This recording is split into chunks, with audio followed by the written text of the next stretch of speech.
Nah, ketika kita memperlakukan orang tua kita dengan baik, dan anak-anak kita melihat cara kita memperlakukan orang tua kita, akhirnya anak kita terinspirasi, Pak. Hmm.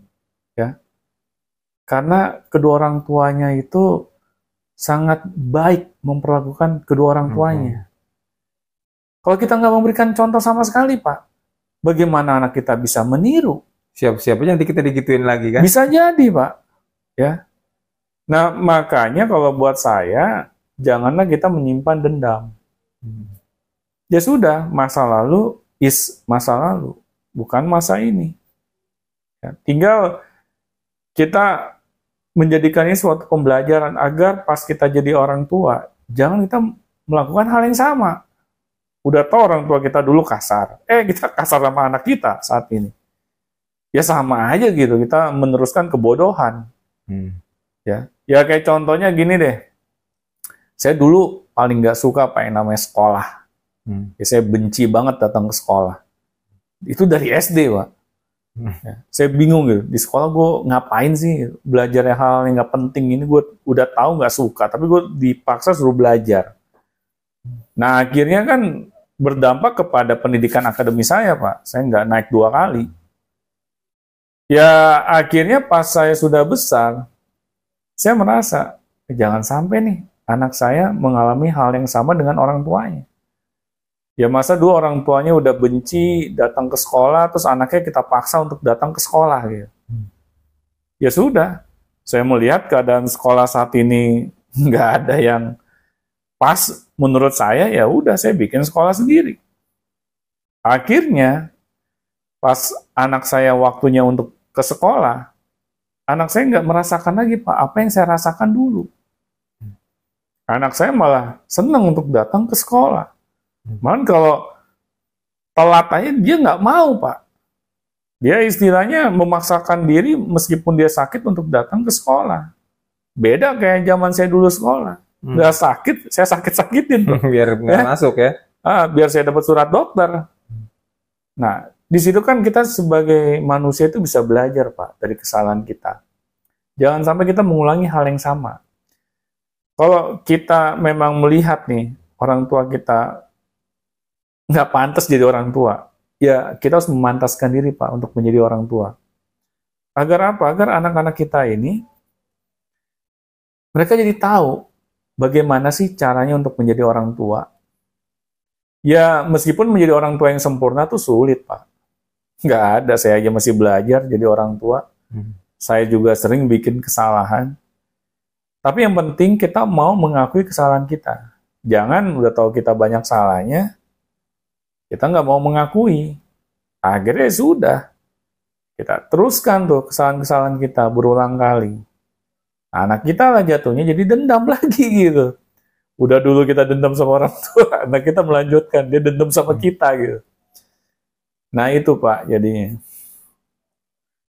Tapi terlepas dari masalah dendam-dendaman tadi gitu ya, kan orang itu, manusia itu punya, jangankan orang tua deh Pak ya kucing aja gitu Pak. Kita kadang kalau ngeliat kan kucing ditelantar kan kasihan gitu ya. Iya. Aduh ya Allah, kasihan banget ini kucing gitu kan. Dia udah badannya kurus kering, terus di pinggir jalan, kelaparan, kedinginan. Kadang naluri kita aja nih sebagai manusia tuh Pak, itu ya entah dari bisikan malaikat atau digerakkan oleh Tuhan gitu, itu kadang ntar kita kasih makan gitu nih. Iya. Ya bisa jadi kita ngasih makan kucing itu adalah cara Tuhan ngasih rezeki makhluknya lewat kita, misalnya gitu kan. Itu baru kucing kan binatang gitu. Nah, tapi ya walaupun ada juga orang yang kejam sama kucing, nyiksa kucing, buang kucing atau ya apapun itu gitu. Tapi kan maksudnya bahkan hewan aja, kepada hewan saja atau kepada orang yang kita nggak kenal aja, karena kita ada rasa kasihan, rasa pengen nolong gitu. Dan ini kadang kalau misalnya untuk kepada orang tua sendiri, masa sih bisa kayak gitu? Maksudnya saya nggak kebayang gitu. Maksudnya sampai dibuang di pinggir jalan. Udah nih bapak gue stroke, nyusahin aja misalnya gitu kan. Atau minimal gini lah, kalau misalnya emang dia nggak sanggup, dia kerjasama sama saudara-saudara atau gimana yuk kita gimana nih patungan gitu. Atau giliran atau gini kita patungan, taruh bapak kita biar di tempat yang layak lah gitu kan, di panti jompo atau gimana, nanti kita biayain atau gimana. Jadi minimal kalaupun emang nggak sanggup ngerawat sendiri jadi panti jompo di Iya, tempat yang layak gitu. masih ada upaya Nah lah. ini pinggir jalan gitu kan mana kedinginan, mana kepanas, kalau siang pasti kepanasan kan, nggak ada tempat berteduh kan. Iya, iya. Terus juga kelaparan, sampai yang ngasih makan itu, kalau di video yang nanti kita lihat di awal video ini maksudnya, itu dia sampai dikasih makan bukan sama anaknya, tapi sama orang yang kebetulan di samping rumah itu bapak itu ditaruh gitu kan. Itu kan berarti kan sampai bayangin orang lain aja tergerak untuk ngasih makan dan ngasih selimut gitu, ngasih kenyamanan gitu lah. Ini kok anaknya sendiri bisa begitu? Apakah itu memang salah satu bentuk dendam, udah saking dendamnya, atau dia memang tipikal orang yang nggak peduli? Wah emang gue nggak mau aja kehidupan, kenyamanan hidup gue diganggu, even sama orang tua gue gitu. Misalnya kayak gitu. Apakah karena itu misalnya? Ya kalau hati kita masih hidup Pak. Kalau hati kita udah mati, ya sulit Pak. Kita punya naluri, ada keinginan untuk menolong seseorang. Ya meskipun itu orang tua kita sendiri. Ya kalau tetangga, orang yang istilahnya di tempat di mana orang tua itu ditaruh kan, terus dia ingin membantu kan, dia belum punya istilahnya pengalaman, track record, pengalaman dengan orang tersebut gitu. Apakah pengalaman yang buruk atau apa gitu kan? Jadi dia nggak punya ikatan secara batin Pak, yang terusik. Ya dia akhirnya nothing tulus. Dia membantu itu karena naluri ingin membantu sesama, cukup sampai di situ. Nah tetapi kalau misalnya anaknya kan beda Pak, dia punya pengalaman dengan orang tuanya. Kalau lebih banyak pengalaman buruknya bagaimana? I see. Ya makanya saya nggak bisa menjudge anak tersebut terlebih dahulu Pak. Karena apa? Karena saya nggak memiliki pengalaman yang sama. Nah, tetapi di sini yang makanya saya tadi bilang di awal, kita harus belajar menjadi anak yang ridho dengan keadaan orang tuanya gitu Pak.